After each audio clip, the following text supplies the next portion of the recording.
ಅಭಿಮಾನ ಪ್ರೀತಿ ತುಂಬಿ ಬರ್ತದೆ. ಯಾಕೆಂದ್ರೆ ಈ ಭಾಗದಲ್ಲಿ ಮಹಾರಾಷ್ಟ್ರ ಭಾಗದಲ್ಲಿ ನಮಗೆ ಮಹಾರಾಷ್ಟ್ರ ಜೊತೆ ಬಹಳ ಭಾವನಾತ್ಮಕವಾದಂಥ ಸಂಬಂಧ. ಯಾಕೆಂದ್ರೆ ನಮಗೆ ಅಕ್ಷರ ಕೊಟ್ಟಂತ ಜ್ಯೋತಿಬಾ ಫುಲೆ ಇಲ್ಲೇ ಹುಟ್ಟಿ ಬೆಳೆದವರು ಮಹಾರಾಷ್ಟ್ರದಲ್ಲಿ. ಸಾವಿತ್ರಿಬಾಯಿ ಫುಲೆ, ಜ್ಯೋತಿಬಾ ಫುಲೆ, ಫಾತಿಮಾ ಬೇಗಂ ಅವರೆಲ್ಲ ನಡೆದಾಡದಂತ ಮಹಾರಾಷ್ಟ್ರದ ಪಕ್ಕದಲ್ಲಿ ನೀವಿದ್ದೀರಿ. ಈ ಭಾಗದ ಕಾರ್ಯಕ್ರಮಗಳು ಅಂದ್ರೆ ಬಹಳ ನಮಗೆ ಹೃದಯ ತುಂಬಿ ಬರ್ತದೆ. ಶಾಹು ಮಹಾರಾಜರು ಈ ದೇಶದ ಏನು ಶೋಷಿತ ಸಮುದಾಯಗಳಿಗೆ 50% ರಿಸರ್ವೇಶನ್ ಅನ್ನು ಮೊಟ್ಟ ಮೊದಲು ಕೊಟ್ಟವರು, ಪರಮ ಪೂಜ್ಯ ಬಾಬಾ ಸಾಹೇಬ್ ಅಂಬೇಡ್ಕರ್ ಅವರನ್ನ ದೇಶಕ್ಕೆ ಪರಿಚಯ ಮಾಡಿಕೊಟ್ಟವರು ಇದೇ ಮಹಾರಾಷ್ಟ್ರದವರು. ಆ ಬಾಳು ತಾವೆಲ್ಲ ಹಾಗಾಗಿ ನಮಗೆ ಇಲ್ಲಿ ಬಂದ್ರೆ ಮಹಾರಾಷ್ಟ್ರಕ್ಕೆ ಬಂದಷ್ಟೇ ಜ್ಯೋತಿಬಾ ಫುಲೆ, ಸಾವಿತ್ರಿಬಾಯಿ ಫುಲೆ, ಶಾಹು ಮಹಾರಾಜರು ಇವ್ರನ್ನ ನೋಡಿದಷ್ಟೇ ಸಂತೋಷ ಆಗುತ್ತೆ. ತಮ್ಮೆಲ್ಲರೂ ನೋಡಿದ್ರೆ ಸರಿ ತಾನೇ ಹೇಳ್ತಾ ಇದ್ರು. ಜ್ಯೋತಿಬಾ ಫುಲೆ ಅವರ ವಂಶಸ್ಥರು ಇವತ್ತು ಊಟದ ಅರೇಂಜ್ಮೆಂಟ್ ಮಾಡಿರ್ತಕ್ಕಂಥವ್ರು ಜ್ಯೋತಿಬಾ ಫುಲೆಯ ವಂಶಸ್ಥರು. ನಾನು ಅವರನ್ನು ನೋಡೋಕೆ ಬಹಳ ಕುತೂಹಲವಾಗಿರ್ತೀನಿ. ನೀವೆಲ್ಲರೂ ನನಗೆ ಜ್ಯೋತಿಬಾ ಫುಲೆ ವಂಶಸ್ಥರ ತರನೇ ಕಾಣಿಸ್ತೀರಿ, ನೀವೆಲ್ಲರೂ ನನಗೆ ಶಾಹು ಮಹಾರಾಜರ ವಂಶಸ್ಥರ ತರನೇ ಕಾಣಿಸ್ತೀರಿ. ಅವರೆಲ್ಲರೂ ಜೀವಂತವಾಗಿದ್ದಂಥ ಪರಮ ಪೂಜ್ಯ ಬಾಬಾ ಸಾಹೇಬ್ ಅಂಬೇಡ್ಕರ್ ಅವರು ಇದೇ ಮಹಾರಾಷ್ಟ್ರದವರು. ನೀವು ಎಷ್ಟು ಪುಣ್ಯವಂತರು ಅಂದ್ರೆ ನಾವು ಮೈಸೂರು ಬೆಳೆದವರಿಗೆ ಈ ಭಾಗ ಅಂದ್ರೆ ವಸ್ತು. ನೀವು ಹಗಲು ರಾತ್ರಿ ಉಸಿರಾಡ್ಬೋದು ಬಾಬಾ ಸಾಹೇಬ್ರನ್ನ, ಜ್ಯೋತಿಬಾ ಫುಲೆ ಅವ್ರನ್ನ, ಶಾಹು ಮಹಾರಾಜರನ್ನ ಅಂತ ಪುಣ್ಯವಂತ ಜನರ ಮುಂದೆ ನಿಂತ್ಕೊಂಡು ಬಾಬಾ ಸಾಹೇಬ್ ಅಂಬೇಡ್ಕರ್ ಅವರ ಈ ಜಯಂತಿಯ ಸಂದರ್ಭದಲ್ಲಿ ಕೆಲವು ವಿಚಾರಗಳನ್ನ ಮಾತಾಡಲಿಕ್ಕೆ ನಮಗೆ ಬಹಳ ಸಂತೋಷ ಆಗುತ್ತೆ ಬಂಧುಗಳೇ. ಇವತ್ತು ಬಾಬಾ ಸಾಹೇಬ್ ಅಂಬೇಡ್ಕರ್ ಬಗ್ಗೆ ಯಾರು ಹೇಳೋದು ಭಾಷಣ. ಬಾಬಾ ಸಾಹೇಬ್ ಅಂಬೇಡ್ಕರ್ ಅವರು ನೆನೆಸಿಕೊಳ್ಳಿರ್ತಕ್ಕಂಥ ಅವರ ಬಗ್ಗೆ ಗೊತ್ತಿಲ್ಲದೆ ಇರತಕ್ಕಂಥವ್ರು ಯಾರು ಇಲ್ಲ. ದೇಶದಲ್ಲಷ್ಟೇ ಅಲ್ಲ, ಇಡೀ ಜಗತ್ತಿನಲ್ಲಿ ಒಂದು 3ನೇ ತರಗತಿ ಓದುವಂತ ಮಗುವಿಗೂ ಬಾಬಾ ಸಾಹೇಬ್ ಅಂಬೇಡ್ಕರ್ ನಿಮಗೆ ಗೊತ್ತಾ, ಅವ್ರ ಬಗ್ಗೆ ಏನಾದ್ರು ಮಾತಾಡಿದ್ರೆ ಖಂಡಿತ ಒಂದು ಹೇಳುವ ಹಾಗೆ ನಾನು ಅಂಬೇಡ್ಕರ್ ಬಗ್ಗೆ ಮಾತನಾಡುವಷ್ಟು ಬಾಬಾ ಸಾಹೇಬ್ ಅಂಬೇಡ್ಕರ್ ಅವರು ಎಲ್ಲರ ಎದೆ ಒಳಗಡೆ ನುಗ್ಗಿದ್ದಾರೆ. ಓದು ಬರಹ ಗೊತ್ತಿರತಕ್ಕಂಥ ನನ್ನ ತಂದೆ ತಾಯಿಗಳು ಕೂಡ ಬಾಬಾ ಸಾಹೇಬ್ ಅಂಬೇಡ್ಕರ್ ಬಗ್ಗೆ ಒಂದೆರಡು ಮಾತುಗಳನ್ನ ಆಡುವಂತ ಶಕ್ತಿಯನ್ನ ಗಳಿಸಿಕೊಂಡಿದ್ದಾರೆ. ಕೇವಲ ದಲಿತ ಸಮುದಾಯ ಮಾತ್ರವಲ್ಲ, ಇವತ್ತು ಎಲ್ಲಾ ಸಮುದಾಯಗಳು ಬ್ರಾಹ್ಮಣರಿಂದ ಹಿಡಿದುಕೊಂಡು ಲಿಂಗಾಯತರು, ಒಕ್ಕಲಿಗರು, ಕುರುಬರು, ಕುಂಬಾರು, ಅಗಸರು, ಉಪ್ಪಾರು, ಗಾಣಿಗರು, ಈಡಿಗರು, ಯಾದವರು, ಮುಸಲ್ಮಾನರು, ಕ್ರೈಸ್ತರು, ಎಸ್ಸಿ ಎಸ್ಟಿಗಳು ಎಲ್ಲರೂ ಕೂಡ ಬಾಬಾ ಸಾಹೇಬ್ ಅಂಬೇಡ್ಕರ್ ಬಗ್ಗೆ ಇವತ್ತು ಮಾತಾಡ್ತಾ ಇದ್ದಾರೆ, ಬರೀತಾರೆ. ಇಂಥ ಸಂದರ್ಭದಲ್ಲಿ ಇದು ಒಂದು ಸಂತೋಷ ಪಡುವಂತಹ ವಿಚಾರ. ಎಲ್ಲರಿಗೂ ಕೂಡ ಬಾಬಾ ಸಾಹೇಬ್ ಅಂಬೇಡ್ಕರ್ ಇವತ್ತು ಬೇಕಾಗಿದ್ದಾರೆ. ಕೆಲವರು ರಾಜಕೀಯಕ್ಕೆ ಬಳಸ್ಕೊತಾ ಇರ್ಬೋದು, ಕೆಲವರು ಹಣ ಮಾಡಲಿಕ್ಕೆ ಬಳಸ್ಕೊತಾ ಇರ್ಬೋದು, ಕೆಲವರು ಅವ್ರ ಹೆಸರು ಹೇಳಿ ಕೀರ್ತಿ ಗಳಿಸಿಕೊಳ್ಳಿಕ್ಕೆ ಬಳಸ್ತಾ ಇರ್ಬೋದು. ಬಟ್ ಬಾಬಾ ಸಾಹೇಬ್ ಅಂಬೇಡ್ಕರ್ ಇವತ್ತು ಎಲ್ಲರ ನಾಲಿಗೆಯ ಮೇಲೆ ಬಂದಿದ್ದಾರೆ. ಒಂದು ಹಂತಕ್ಕೆ ನಾವು ಸಂತೋಷ ಪಡ್ಬೋದು, ಆದರೆ ಕೇವಲ ಬಾಬಾ ಸಾಹೇಬ್ ಅಂಬೇಡ್ಕರ್ ಅವರ ಜೈ ಭೀಮ್ ಅಂತ ಜೈಕಾರ ಹಾಕಿ ಭಾಷಣ ಮಾಡಿ ಎಲ್ಲರೂ ನೀಲಿ ಶಾಲೆ ಹಾಕೊಂಡು ನೀಲಿ ಬಾವುಟ ಇಟ್ಕೊಂಡು ಜೀವನವನ್ನು ಮುಗಿಸಿದ್ರೆ ಸಾಕಾಗುತ್ತಾ? ಅವರು ಆಸೆ ಪಟ್ಟಂತೆ ನಾವು ಬದುಕ್ತಾ ಇದೀವಾ ಅನ್ನೋದನ್ನ ನಾವು ಆಲೋಚನೆ ಮಾಡಬೇಕಷ್ಟೇ. ಅಂಬೇಡ್ಕರ್ ಬಗ್ಗೆ ಭಾಷಣ ಅಂತ ಹೇಳಿದ್ರೆ ಅವರು ಆಸೆ ಪಟ್ಟಂತೆ ಇವತ್ತು ನಾವು ಬದುಕಲಿಕ್ಕೆ ಸಾಧ್ಯ ಆಗ್ತಾ ಇರಲಿಲ್ಲ. ಅವರು ಹೇಳಿದಂತೆ ನಾವು ಬದುಕ್ತಾ ಇದೀವಾ ಅನ್ನುವಂಥದ್ದನ್ನ ಪ್ರಶ್ನೆ ಮಾಡಿಕೊಂಡ್ರೆ ಬಹಳ ನೋವಾಗುತ್ತೆ. ಬಾಬಾ ಸಾಹೇಬ್ ಅಂಬೇಡ್ಕರ್ ಅವರನ್ನ ಕೇವಲ ವಲಯ ಮಾದಿಗರಿಗೆ ಸೀಮಿತ ಮಾಡಿದಂತ ಸಂದರ್ಭದಲ್ಲಿ ಪರಮ ಪೂಜ್ಯ ದಾದಾ ಸಾಹೇಬ್ ಕಾಶಿರಾಮ್ಜಿಯವರು ಅಂಬೇಡ್ಕರ್ ಅವರನ್ನ ದಲಿತ ನಾಯಕ ಅಂತ ಕರೆದು ವಿಶ್ವ ನಾಯಕರಾಗಿದ್ದಂತ ಬಾಬಾ ಸಾಹೇಬ್ ಅಂಬೇಡ್ಕರ್ ಅವರನ್ನ ಎಲ್ಲ ವಿಶೇಷವಾಗಿ ಕರ್ನಾಟಕದಲ್ಲಿ ಅಂಬೇಡ್ಕರ್ ದಲಿತರ ನಾಯಕರನ್ರಿ. ದಲಿತರು ಅಂದ್ರೆ ಯಾರು? ಅದೇ ವಲಯದ ಮಾದಿಗರು, ಅವರ ನಾಯಕ. ಅವ್ರಿಗೋಸ್ಕರ ಹೋರಾಟ ಮಾಡಿ ಅವ್ರಿಗೇನೋ ಒಂದಷ್ಟು ಅವಕಾಶಗಳನ್ನ ಕೊಡಿಸ್ಕೊಟ್ಟಿದ್ದಾರೆ. ಅವ್ರು ಮಾತ್ರ ಫೋಟೋ ಇಟ್ಕೋಬೇಕು, ಅವ್ರು ಮಾತ್ರ ಜಯಂತಿ ಮಾಡಬೇಕು, ಅವ್ರು ಮಾತ್ರ ಜಯಂತಿ ಮಾಡಬೇಕು, ಅವರಿಗೂ ಮತ್ತು ಇವರಿಗೂ ಮಾತ್ರ ಸಂಬಂಧ, ಇನ್ನು ಬೇರೆಯವರಿಗೆ ಸಂಬಂಧನೇ ಇಲ್ಲ ಅನ್ನುವಂಥ ಸುಳ್ಳುಗಳನ್ನೇ ಹೆಚ್ಚು ಕಡಿಮೆ ದಾದಾ ಸಾಹೇಬ್ ಅಂಬೇಡ್ಕರ್ ಕಾಶಿರಾಮ್ಜಿಯವರು ಹುಟ್ಟೋ ತನಕ ಕೂಡ ಈ ಸುಳ್ಳುಗಳನ್ನೇ ಪಠ್ಯ ಪುಸ್ತಕದಲ್ಲೂ ತುಂಬಲಾಗಿತ್ತು, ಭಾಷಣಗಳಲ್ಲೂ ಅದನ್ನೇ ಹೇಳ್ತಾ ಇದ್ರು. ಜನಸಾಮಾನ್ಯರು ಕೂಡ ಹಾಗೆ ಅನ್ಕೊಂಡಿದ್ರು. ಅಂಬೇಡ್ಕರ್ ಅಂದ್ರೆ ದಲಿತರ ನಾಯಕ. ಬಟ್ ದಾದಾ ಸಾಹೇಬ್ ಕಾಶಿರಾಮ್ಜಿಯವರು ಮೂಲತಃ ಪಂಜಾಬಿಯವರು, ಕೆಲಸಕ್ಕೆ ಸೇರಿದ್ದು ಇದೇ ಮಹಾರಾಷ್ಟ್ರದ ಪೂನಾದಲ್ಲಿ. ಅಲ್ಲಿ ಬಂದು ತನ್ನ ಕಚೇರಿಯಲ್ಲಾದಂತಹ ಒಂದು ಘಟನೆಯಿಂದ ಪರಿವರ್ತನೆಗೊಂಡು ತನ್ನ ಕೆಲಸಕ್ಕೆ ರಾಜೀನಾಮೆಯನ್ನು ಕೊಟ್ಟು ಬಾಬಾ ಸಾಹೇಬ್ ಅಂಬೇಡ್ಕರ್ ಅವರನ್ನ ಕೇವಲ ದಲಿತರನ್ನ ನಾಯಕರನ್ನಾಗಿ ಮಾಡಿದಾರಲ್ಲ, ಇದನ್ನ ಬದಲಾಯಿಸಬೇಕು. ಯಾಕೆ ಬದಲಾಯಿಸಬೇಕು ಅಂದ್ರೆ ಬಾಬಾ ಸಾಹೇಬ್ ಅಂಬೇಡ್ಕರ್ ಕೇವಲ ದಲಿತರಿಗಾಗಿ ತನ್ನ 40 ವರ್ಷಗಳನ್ನ ತ್ಯಾಗ ಮಾಡಿಲ್ಲ.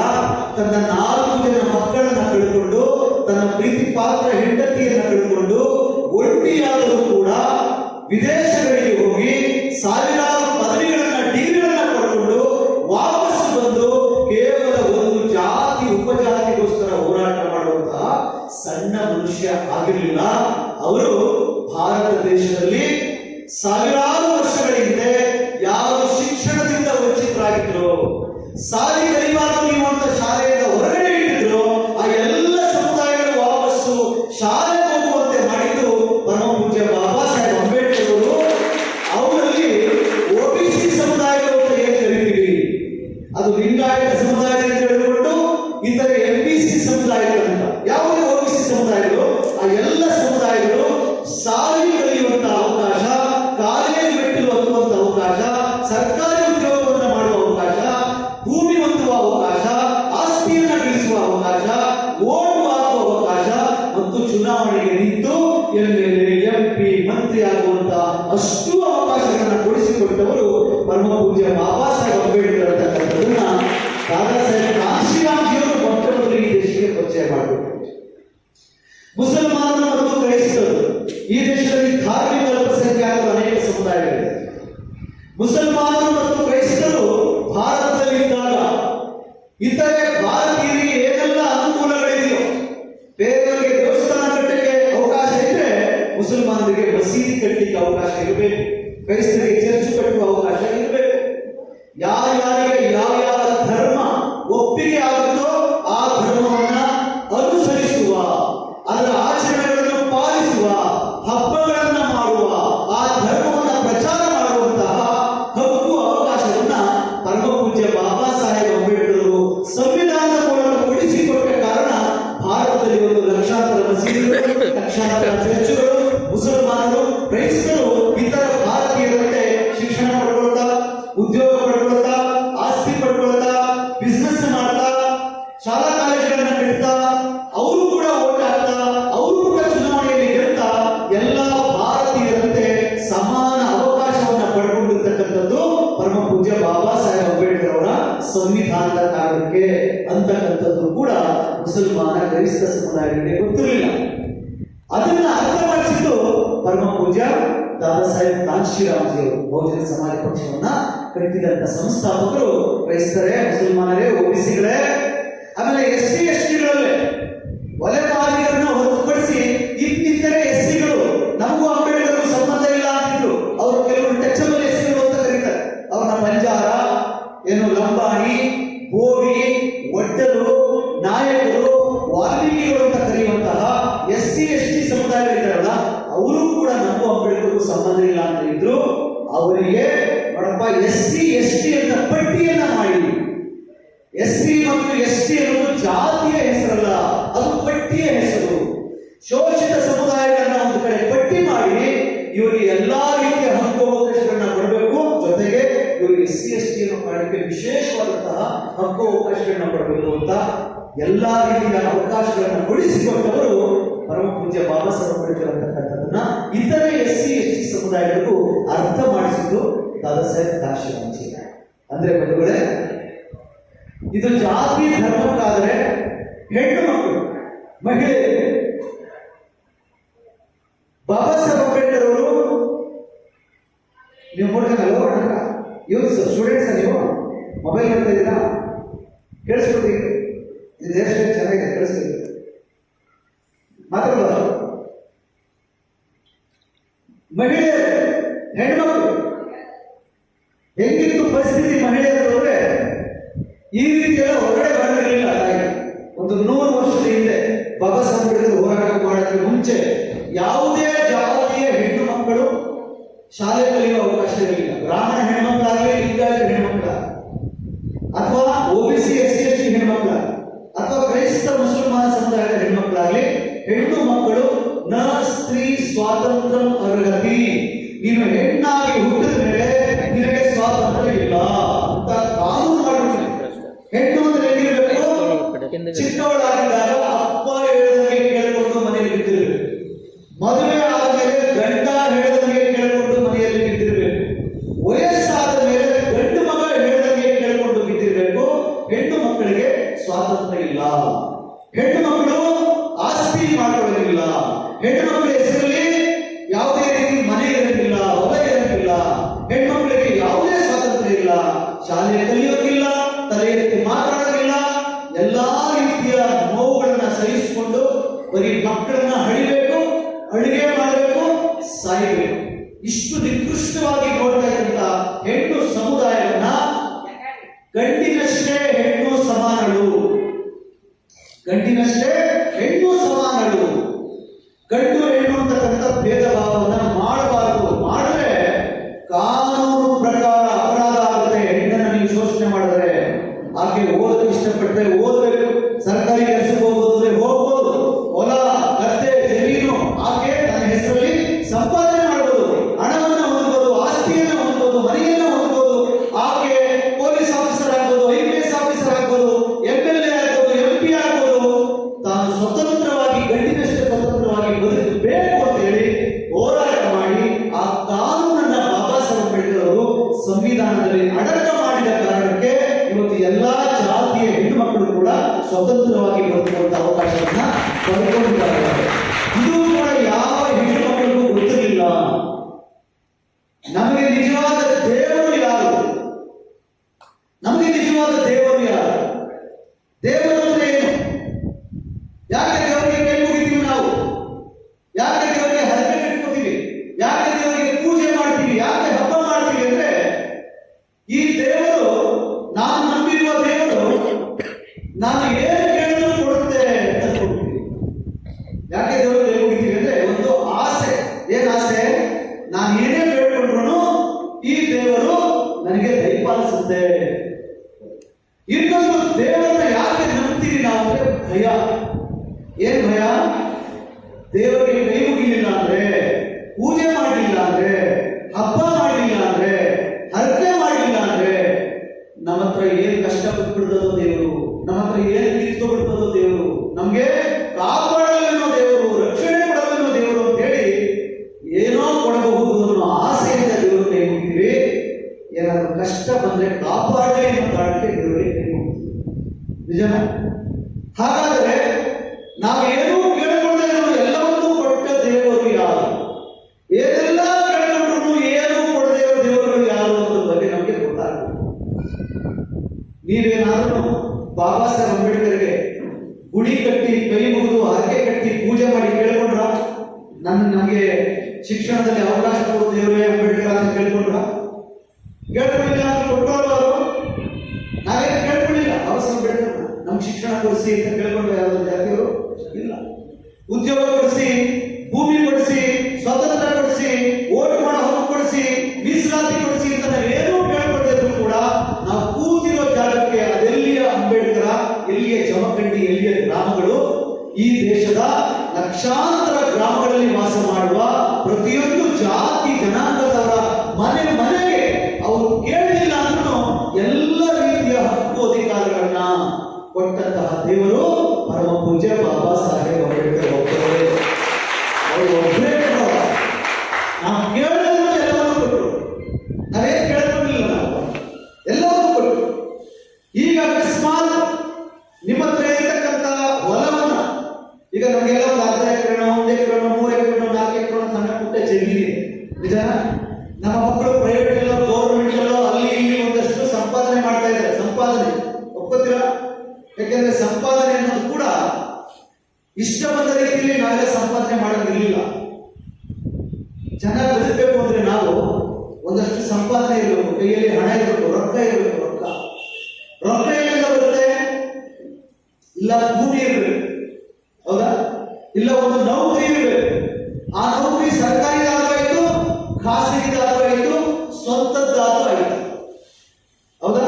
ನೋಡ್ರಿ, 4 ಮಾರ್ಗ ಹಣ ರೊಕ್ಕ ನಿಮ್ಮ ಕೈ ಬರಬೇಕು ಅಂದ್ರೆ ಒಂದು ವ್ಯವಸಾಯಕ್ಕೆ ಭೂಮಿ ಇರಬೇಕು, ಇಲ್ಲ ಅಂತ ಹೇಳಿದ್ರೆ ಸ್ವಂತ ಬಂಡವಾಳ ಹಾಕಿ ನಾವೇ ಬಿಸ್ನೆಸ್ ಮಾಡೋತರ, ಕೈಗಾರಿಕೆ ಮಾಡೋತರ, ಸ್ವಂತ ಕೈಗಾರಿಕೆ ಅಥವಾ ಬಿಸ್ನೆಸ್ ಇರಬೇಕು.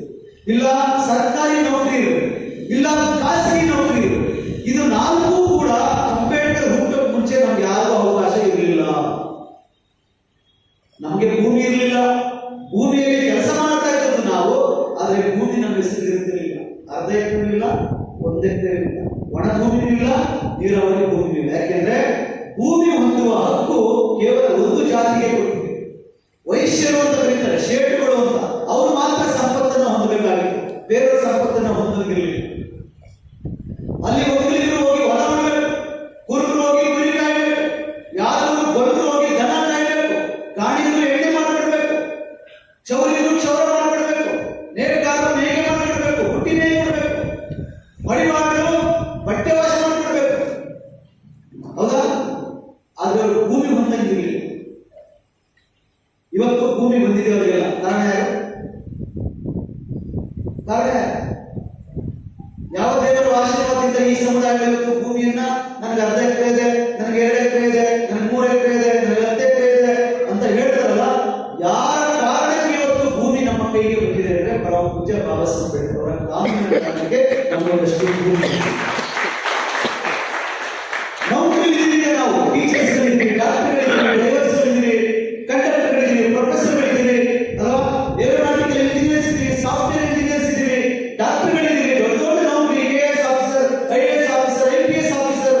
ಮೊನ್ನೆ ಪಾಕಿಸ್ತಾನದ ಏನೋ ಯುದ್ಧದಲ್ಲಿ ಅಲ್ವಾ ಮುಂಚೂಣಿಯಲ್ಲಿ ಇದ್ದಂತ ಇಬ್ಬರು ಹೆಣ್ಮಗಳು, ಒಂದು ಹೆಣ್ಮಗಳು ಮುಸಲ್ಮಾನ ಹೆಣ್ಮಗಳು ಸೋಫಿಯಾ ಅನ್ಸಾರಿ, ಇನ್ನೊಂದು ಹೆಣ್ಮಗಳು ಶೆಡ್ಯೂಲ್ಡ್ ಕ್ಯಾಸ್ಟ್ ಹೆಣ್ಮಗಳು ಯೂನಿಕಾ ಸಿಂಗ್ ಅಂತ ಹೆಣ್ಮಗಳು ಏರ್ ಫೋರ್ಸ್ ಅಲ್ಲಿ ಯುದ್ಧ ನೆಲೆಯಲ್ಲಿ ನಿಂತ್ಕೊಂಡು ಕರ್ನಲ್ ಆಗಿದ್ದಾರೆ ಅಂತ ಹೇಳಿದ್ರೆ ಅದು ಬಾಬಾ ಸಾಹೇಬ್ ಅಂಬೇಡ್ಕರ್ ಅವರ ಸಂವಿಧಾನದ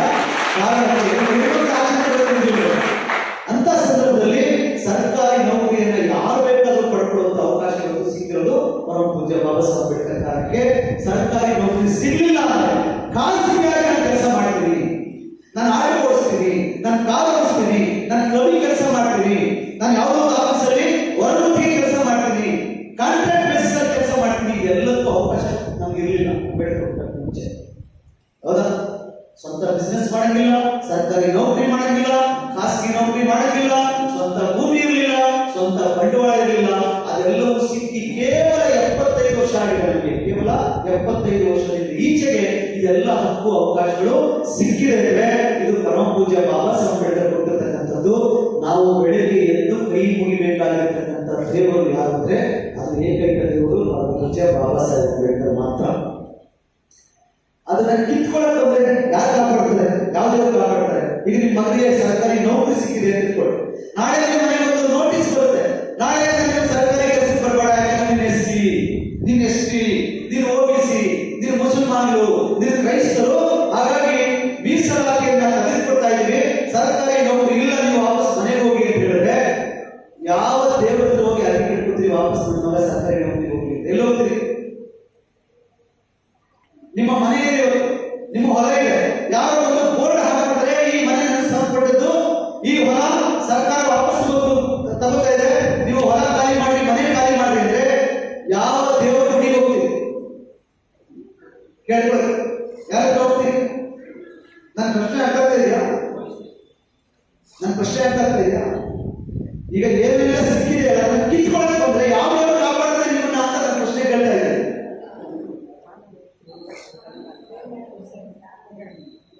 ನಮ್ಮ ಹೆಣ್ಮಕ್ಳನ್ನ ಮೊದಲೆಲ್ಲ ಇವರು ಹೇಳ್ತಾ ಇದ್ದಾರೆ ಸರ್, ನಮ್ಮ ಹೆಣ್ಮಕ್ಳನ್ನ ಉತ್ತರ ಪ್ರದೇಶದಲ್ಲಿ ಉತ್ತರ ಪ್ರದೇಶ ಮಾತ್ರ ಅಲ್ಲ, ಇಡೀ ದೇಶದಲ್ಲಿ ನಮ್ಮ ಹೆಣ್ಮಕ್ಳಲ್ಲಿ ಅತ್ಯಾಚಾರ ಆದ್ರೆ ಕಂಪ್ಲೇಂಟ್ ಕೊಡೋದು ಪೊಲೀಸ್ ಸ್ಟೇಷನ್ ಇರಲಿಲ್ಲ, ಹೋಗಿ ಹೇಳ್ಕೊಳ್ಳೋದು ಕೋರ್ಟು ಇರಲಿಲ್ಲ. ಆ ಸಂದರ್ಭದಲ್ಲಿ ಎಷ್ಟು ಬಂದ್ರೆ ನಮ್ಮ ಹೆಣ್ಮಕ್ಳನ್ನ ಅತ್ಯಾಚಾರ ಮಾಡ್ತಾ ಇದೆ.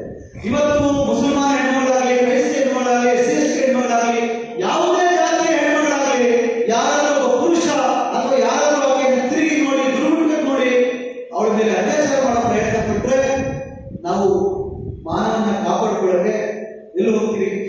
ಮಸೀದಿಗೆ ಹೋಗ್ತೀವ, ಚರ್ಚ್ಗೆ ಹೋಗ್ತೀವ, ದೇವರ ಗುಡಿಗೆ ಹೋಗ್ತೀವ, ಪೊಲೀಸ್ ಸ್ಟೇಷನ್ಗೆ ಹೋಗ್ತೀವಿ. ಎಲ್ಲಿ ಹೋಗ್ತೀವಿ? ಪೊಲೀಸ್ ಸ್ಟೇಷನ್ಗೆ ಹೋಗ್ತೀವಿ. ಹೌದಾ? ನನ್ನ ಮಾನ, ಇವ್ರು ನನ್ನ ಮಾನ ಕಾಪಾಡಕ್ಕೆ, ನನ್ನ ಮಾನ ಕೆಡಿಸ್ತಾ ಇದ್ರೆ ನನ್ನ ಕಾಪಾಡ್ತೀವಿ. ನಿಮ್ಮ ಅಣ್ಣನ ಮತ್ತು ಅಮ್ಮನ ಯಾರು ಹೊಡೆದ್ಬಿಟ್ರೆ, ಪ್ರಾಣ ಹತ್ಯೆ ಮಾಡಕ್ಕೆ ಬಂದ್ರೆ, ಪ್ರಾಣ ರಕ್ಷಣೆಗೋಸ್ಕರ ಟೆಂಪಲ್ ಹೋಗ್ತಿರೋ, ಮಸೀದಿ ಹೋಗ್ತಿರೋ, ಚರ್ಚ್ ಹೋಗ್ತಿರೋ, ಪೊಲೀಸ್ ಸ್ಟೇಷನ್ ಎಲ್ಲ ಹೋಗ್ತೀರಿ, ಪೊಲೀಸ್ ಸ್ಟೇಷನ್ ಕರೆಕ್ಟಾ? ನಿಮ್ಮ ಹೊಲ ಮನೆಗೆ ಇಟ್ಕೊಳ್ಳಕ್ ಬಂದ್ರೆ, ನಿಮ್ ಸರ್ಕಾರಿ ನೌಕರಿಗೆ ಇಟ್ಕೊಳ್ಳಕ್ ಬಂದ್ರೆ, ಅಥವಾ ನಿಮ್ಗೆ ಏನ್ ಸ್ಥಿತಿಗೆ ಕಿತ್ಕೊಳ್ಳಕ್ ಬಂದ್ರೆ, ನೀವು ಗುಡಿ ಚರ್ಚು ಮಸೀದಿಗೆ ಹೋಗ್ತಿರೋ, ಕೋರ್ಟ್ಗೂ ಎಲ್ಲ ಹೋಗ್ತೀರಿ, ಕೋರ್ಟ್ಗೂ. ಅಂದ್ರೆ ನಿಮ್ಮ ಮಾನ ಕಾಪಾಡೋದು, ನಿಮ್ಮ ಪ್ರಾಣ ಕಾಪಾಡೋದು, ನಿಮ್ಮ ಮನೆ, ನಿಮ್ಮ ಹೊಲ, ನಿಮ್ಮ ಜಮೀನು, ನಿಮ್ಮ ಹಕ್ಕು ಅಧಿಕಾರ ಯಾರು ಕಿತ್ಕೊಂಡ್ರೆ ಕಾಪಾಡಬೇಕಂತ ದೇವರು ಕೋರ್ಟಿನಲ್ಲಿ, ಪೊಲೀಸ್ ಸ್ಟೇಷನ್ ಏನಿದೆ, ಬಾಬಾ ಸಾಹೇಬ್ ಅಂಬೇಡ್ಕರ್ ಬರೆದಿರ್ತಕ್ಕಂಥ ಸಂವಿಧಾನವಿದೆ. ಆ ಸಂವಿಧಾನದ ಆರ್ಟಿಕಲ್ಗಳ ಪ್ರಕಾರ ನಿಮ್ಮ ಹತ್ರ ಯಾವುದನ್ನು ಕಿತ್ಕೊಳ್ಳಲಾಗದೇ ಇರತಕ್ಕಂಥ ರೀತಿಯಲ್ಲಿ ಅಂಬೇಡ್ಕರ್ ನಮ್ಮನ್ನ ಕಾಪಾಡ್ತಾ ಇದ್ದಾರೆ. ಬಂಧುಗಳೇ, ಎಲ್ಲವನ್ನೂ ಕೊಟ್ಟ ದೇವರು ಬಾಬಾ ಸಾಹೇಬ್ ಅಂಬೇಡ್ಕರ್ ಅವರು.